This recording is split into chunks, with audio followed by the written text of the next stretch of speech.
Hey, we're going to watch a neural network learn to play a game. The game is called Doom. It's a first-person shooter from the 90s, back when computers were about as powerful as your mobile phone. The training took about 1 hour on an Amazon Web Services instance. During that training, we took a snapshot of the model every 1,000 games. What we will do now is we'll take each of those snapshots and make it play one game. So let's get started. Alright, so we're starting off. It's episode 1000.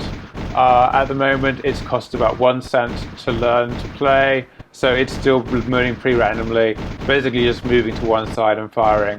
It's using an algorithm called reinforce, which means that when it does something right, I kill the monster, gets a reward, it learns, oh, I should do that more.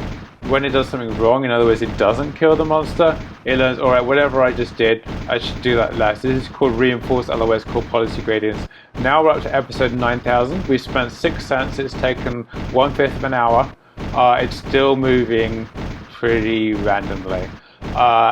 Occasionally, it shoots the monster by chance. Now it's starting to realize, oh, you know what? You see there, it's got it right. Now it's just going for the monster. So we spent about half an hour, about 18 cents of money, and at this point, it's just, all right, it's just bam. Well, I have to move towards the monster, and I have to shoot the monster. Now we're up to episode 45,000, spent just under an hour, and it's really, really got it. So this is using Reinforce, PyTorch, ViZDoom. We're using ViZDoom to be able to control Doom from Python.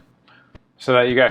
If you're interested in reinforcement learning, I have a playlist showing how I made this system. So you could follow each of the videos as I build the system. I also have other videos showing other scenarios. I hope to see you in one of those videos.